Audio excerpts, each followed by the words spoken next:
Merci Madame Vothman pour la parole.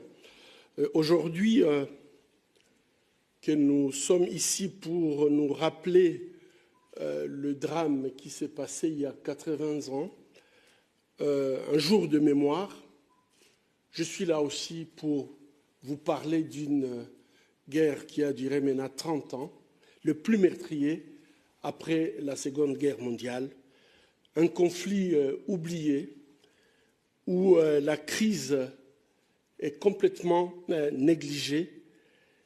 Et je vous remercie de me donner cette opportunité de pouvoir parler de cette crise négligée. En effet, cette guerre qui a duré 30 ans a fait plus de 6 millions de morts. Aujourd'hui, chaque matin quand je me réveille, malheureusement, Bukavu, Goma, je suis toujours appelé pour m'annoncer des nouvelles victimes de cette situation. Donc, des crimes de masse qui se commettent en toute impunité. Depuis la résurgence de M23 et soutenue par l'armée rwandaise, sur le plan sécuritaire, on voit une escalade des hostilités à l'est de la République démocratique du Congo. Et aujourd'hui, plus de 10 millions, presque la population de la Belgique, survivent dans une peur et la famine. Ils n'ont pas accès à leur argent à la banque, ils n'ont pas accès au traitement, ils n'ont pas accès à la nourriture. Les zones minières sont contrôlées et depuis quelque temps, on voit une expansion du contrôle de ces zones minières.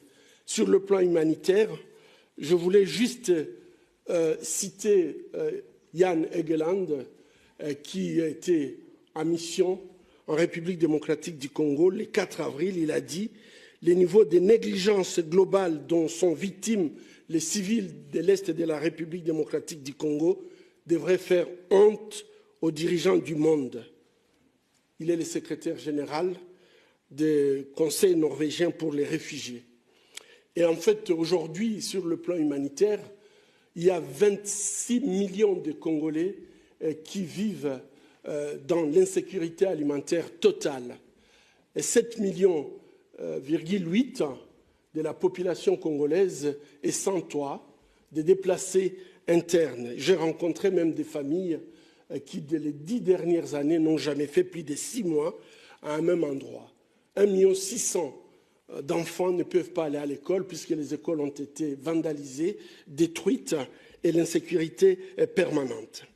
Sur le plan des droits humains, la situation est également alarmante à cause de la culture de l'impunité qui a pris place depuis maintenant plus de 30 ans. Et aujourd'hui, on voit que les droits humains et les droits internationaux et humanitaires dans les provinces du Nord et du Sud Kivu ne sont pas du tout respectés. Au Conseil des droits de l'homme, il avait été annoncé que plus de 600 exécutions sommaires ont été commises juste le premier trimestre de cette année. C'est énorme. Au niveau donc de la situation en général, je dois dire que nous vivons une situation qui est dramatique à l'est de la République démocratique du Congo. Les violences sexuelles sont toujours continuées à être utilisées comme une arme de guerre. Et en 2023, par exemple, les Nations Unies ont recensé 123 000 cas de violences sexuelles, ce qui représente une femme violée toutes les 4 minutes.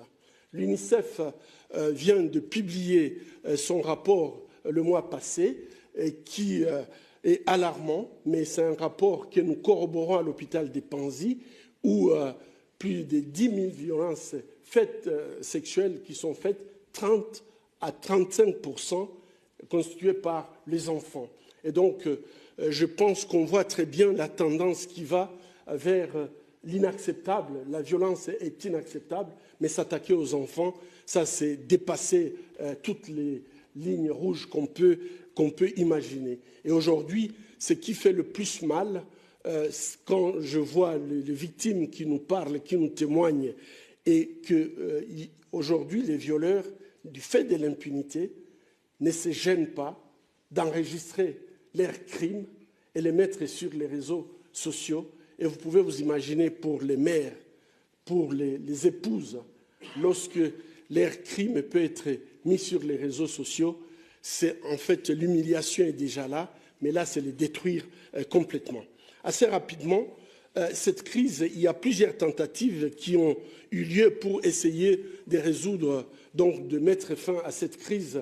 Mais malheureusement, toutes ces tentatives ont été des tentatives qui avaient toujours une graine de conflit et souvent c'était des amnisties et ce sont les amnisties qui reprenaient après les conflits.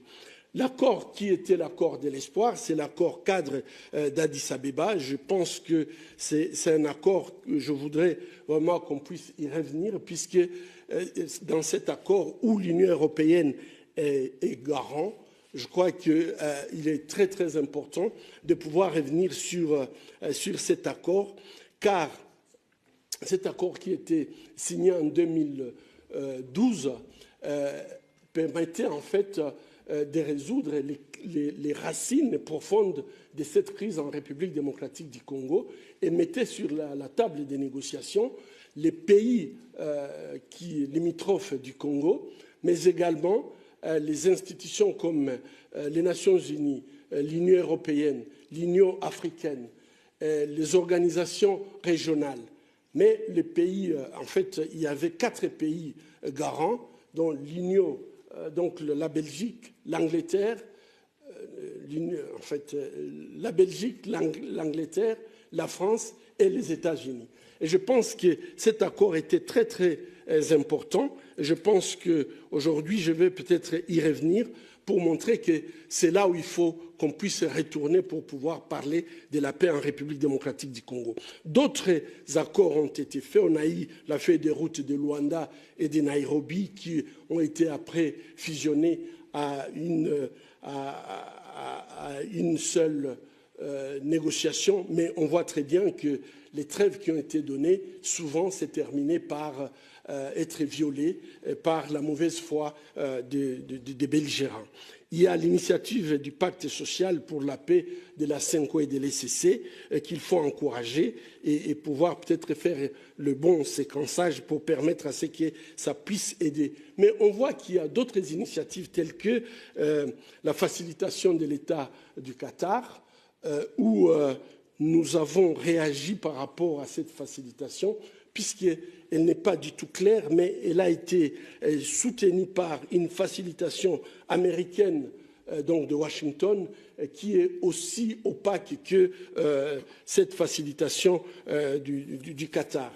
Et là, je reviens pour dire, c'est très difficile de comprendre qu'on essaie de résoudre la crise de la région des Grands Lacs dans l'opacité et le manque d'inclusivité, puisque l'Union européenne est un partenaire important pour cette région et malheureusement, dans les accords qui sont en train d'être négociés, malheureusement, l'Union européenne ne fait pas partie de ces négociations.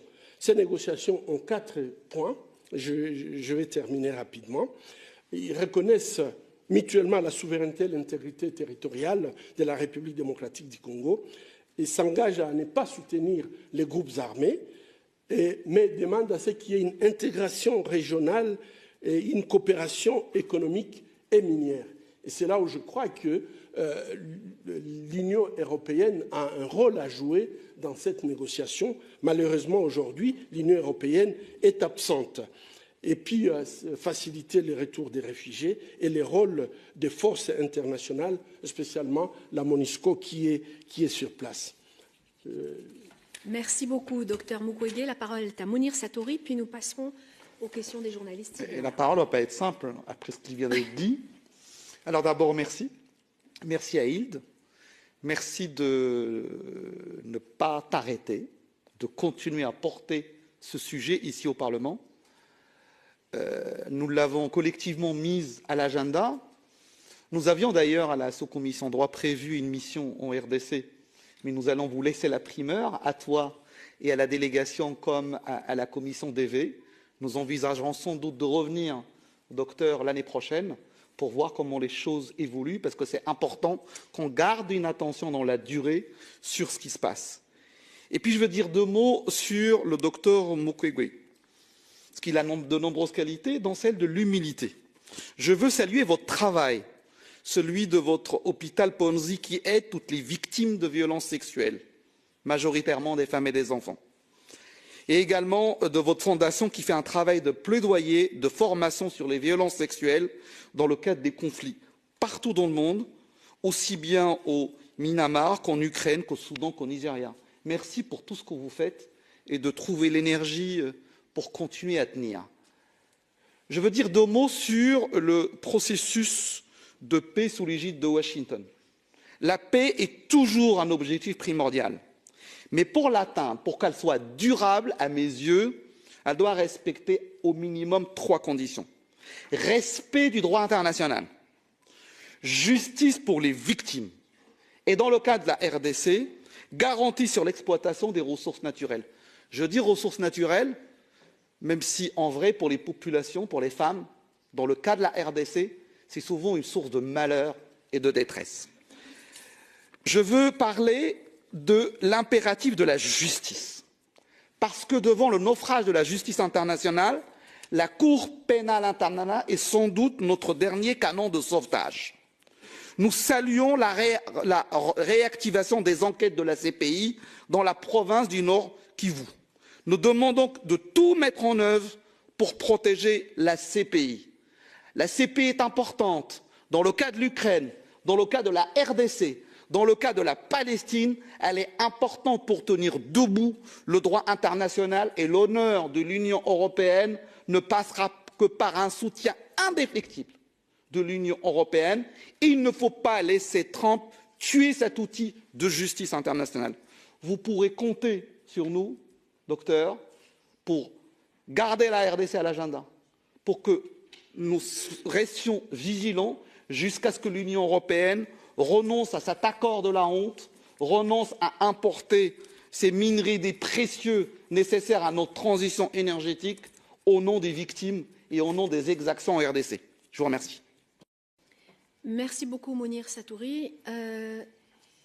Si vous avez des questions, merci de vous présenter et dire pour quel média vous travaillez. Oui. Bonjour, Emmanuel Strasser pour Bruxelles 2. Je voulais savoir si vous aviez pu rencontrer des interlocuteurs auprès de la Commission européenne lors de votre déplacement à Strasbourg et parler notamment de la question de l'accord sur le minerai avec le Rwanda. En effet, j'ai pu rencontrer, j'ai eu plusieurs interlocuteurs par rapport à cette question des minerais et spécialement l'accord Union européenne, le Rwanda. Et je pense qu'aujourd'hui, nous sommes dans une situation où nous considérons que l'Union européenne a fait beaucoup de progrès depuis l'élection de nouveaux eurodéputés. On sent très bien qu'il y a en fait un mouvement vers trouver des solutions par rapport à cet accord. Cet accord que nous avions considéré qu'il était en incohérence avec les valeurs fondamentales de l'Union européenne. À savoir que nous avons des rapports des Nations Unies qui montrent clairement que les minerais en fait, qui sont achetés au Rwanda aujourd'hui, ce sont des minerais qui sont pillés en République démocratique du Congo et qui vont se retrouver, qui vont être blanchis au Rwanda avant d'aller sur le marché mondial. Et je crois que c'est une incohérence totale par rapport aux valeurs de l'Union européenne de pouvoir s'approvisionner par cette mesure, surtout en sachant que l'Union européenne a des réglementations sur le due diligence pour les minerais des conflits et que l'Union européenne devrait absolument respecter ses propres règles qui existent et qui doivent s'appliquer. Et donc, je crois que la proposition que les parlementaires européens ont fait pour demander à ce que cet accord soit tout simplement et purement annulé, je crois que c'est ça la cohérence. Rester dans dans la ligne droite de ses convictions. Je crois que ça donne une crédibilité, puisque je crois qu'à partir du moment où on est dans un système de double standard, malheureusement, ça décrédibilise les institutions, ça tue le multilatéralisme, et nous n'avons pas aujourd'hui un autre système qui permet donc de protéger. Une protection collective n'existe pas. Et donc nous avons droit, comme vient de le dire Satory, il faut absolument que nous puissions défendre le droit international, puisque c'est un outil, si nous ne le défendons pas, donc nous laissons cours à la loi du plus fort. Merci. Y a-t-il d'autres questions dans la salle? Oui, Jean-Jacques. Oui, bonjour, Jean-Jacques Herry pour RFI. Je voulais simplement savoir, je sais que vous échangez régulièrement avec le président du Congo. Je voulais savoir quelle était la nature de ces échanges et sur quoi portaient les derniers échanges que vous avez pu avoir avec lui. En effet, le président de la République démocratique du Congo, on échange sur la situation en République démocratique du Congo, et je pense que ce qui est en train de se passer au Congo, je viens de parler de l'accord, donc la déclaration des principes qui venait d'être signée à Washington entre le Rwanda et le Congo, sous le parrainage de Washington.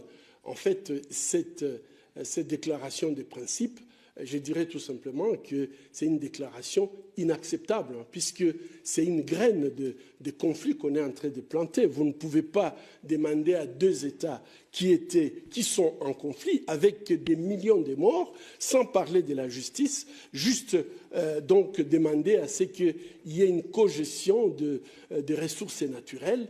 C'est tout simplement inconcevable.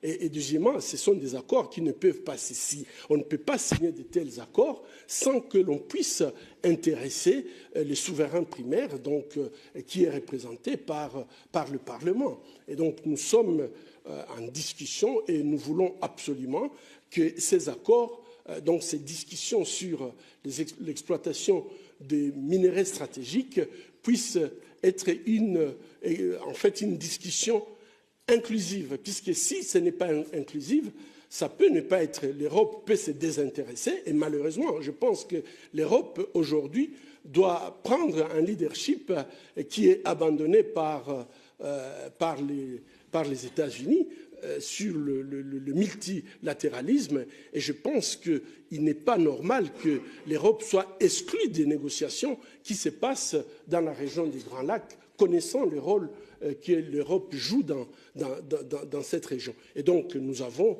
essayé de mettre ça en lumière par rapport à notre Constitution, par rapport au risque même de conflit, puisque en dehors de l'Europe, comme je disais, il y a aussi la Chine qui est dans la région. Et donc, on ne peut pas faire comme si on va ignorer tous les autres acteurs sur terrain par rapport aux minerais stratégiques. Et aujourd'hui, malheureusement, on ne peut pas se passer de la République démocratique du Congo. 60% du cobalt mondial vient du Congo, 80% des tantales viennent du Congo, et sans tantale, on n'a pas ni nos appareils électroniques et toute la nouvelle technologie.